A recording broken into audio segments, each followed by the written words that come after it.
നിന്റെ തന്ത ഉണ്ടാക്കിയതല്ല എന്നെ. എൻ്റെ രൂപം അതെൻ്റെ തന്ത ഇങ്ങനെ ഉണ്ടാക്കിയത്. ഞങ്ങൾ ഇവർ പറഞ്ഞ അനുസരിച്ച് വേണം നടക്കാൻ. ഞങ്ങളുടെ കോസ്റ്റ്യൂം ഇങ്ങനെ ഇരിക്കണം, ഞങ്ങളുടെ ബോഡി ഇങ്ങനെ ഇരിക്കണം, ഞങ്ങളുടെ പോത്തിൻ്റെ രൂപമാണ്. കമൻ്റ് ഇടുന്ന ആൾക്കാർ പ്രത്യേകം ശ്രദ്ധിക്കും. ജലസ് വേറെയാ. ഇനി ചൊറിയാൻ നിൽക്കരുത്. ഈ ബോഡി ഷെയിമൊക്കെ ചെയ്തിട്ട് മറ്റൊരാളുടെ വേഷം കണ്ടിട്ട് എൻ്റെ സ്വന്തം വകുപ്പിലുണ്ടാക്കിയ വേഷം ഇതാ. പിന്നെ ഞാൻ പണിയെടുത്ത് ജീവിക്കുന്ന എനിക്കിഷ്ടമുള്ള വസ്ത്രമുള്ള സ്വാതന്ത്ര്യം ഇന്ത്യൻ ഭരണഘടനയിലുണ്ട്, വേൾഡിൽ തന്നെ ഉണ്ട്. പിന്നെയൊക്കെ നീ എനിക്കൊക്കെ കമൻറ്റ് ഇടുന്നത് നീക്ക് ആദ്യം പണിയെടുത്ത് തിന്നണേ, അല്ലാണ്ട് ഈ കമൻറ്റ് ബോക്സിൽ കിടന്ന് കമൻറ്റ് ഉണ്ടാക്കാൻ പറ്റില്ലേ, മനസ്സിലായോ? പിന്നെ എൻ്റെ രൂപം അതെൻ്റെ തന്ത ഇങ്ങനെ ഉണ്ടാക്കിയത്. നിൻ്റെ തന്ത ഉണ്ടാക്കുമ്പോൾ ഞാൻ എൻ്റെ രൂപത്തിൽ വരാം കേട്ടോ. പിന്നെ നിൻ്റെ പെങ്ങളുടെ നമ്മുടെയൊക്കെ രൂപത്തിൽ വരാം. അതുവരെ നല്ലല്ലേ? ഈ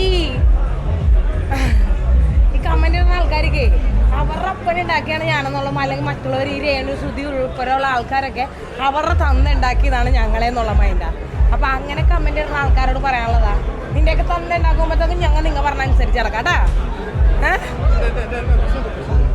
ഈ നമ്മൾ ഒരു സുഹൃത്തിനായിട്ട് സംസാരിക്കുമ്പോൾ നമ്മളൊരു സിനിമയിൽ, ഞാനിപ്പോൾ ഒരു ഫൈറ്റ് മാസ്റ്ററാണ്, സിനിമയിൽ വർക്ക് ചെയ്യുന്ന ഒരാളാണ്. നിങ്ങൾ പ്രമോഷൻ ചെയ്യുന്ന ആൾക്കാരാണ്. നമ്മളെ കാണുമ്പോൾ എൻ്റർടൈൻമെൻ്റ് ആയിട്ട് വീഡിയോ എടുക്കണം. അതിൻ്റെ അടിയിൽ വന്നിട്ട് ഇവന്മാരുടെയൊക്കെ തന്ത ഉണ്ടാക്കിയതാണ് ഞങ്ങളെ. ഞങ്ങൾ ഇവർ പറഞ്ഞ അനുസരിച്ച് വേണം നടക്കാൻ. ഞങ്ങളുടെ കോസ്റ്റ്യൂം ഇങ്ങനെ ഇരിക്കണം, ഞങ്ങളുടെ ബോഡി ഇങ്ങനെ ഇരിക്കണം, ഞങ്ങളുടെ പോത്തിൻ്റെ രൂപമാണ്. സത്യം പറയാലോ, നിൻ്റെയൊക്കെ അമ്മയുടെ വയറ്റിൽ ഞാൻ ജനിക്കട്ടെ.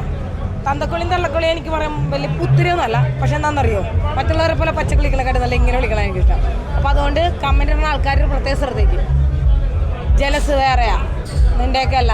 നിൻ്റെയൊക്കെ തന്ത ഉണ്ടാക്കുമ്പോൾ ഞാൻ നീയൊക്കെ പറഞ്ഞ രീതിയിൽ കോസ്റ്റ്യൂം ഇട്ടിട്ടുണ്ട്. ഇങ്ങനെ നാണം കുണിക്കൊക്കെ വരാം. പിന്നെ നിൻ്റെയൊക്കെ ചിലവിലും ആവട്ടെ. നീയൊക്കെ ഒരു 1,00,000 രൂപ എൻ്റെ അക്കൗണ്ടിലേക്ക് ഇടും. നീയൊക്കെ പറയണ രൂപത്തിൽ ഞാൻ വരാം.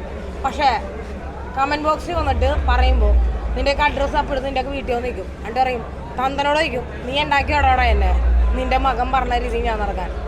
അപ്പോൾ പോട്ടെ മക്കളെ, ഇനി ചൊറിയാൻ നിൽക്കരുത്. മാന്തും. സോറി, കറുത്തല്ലേ പറഞ്ഞേ?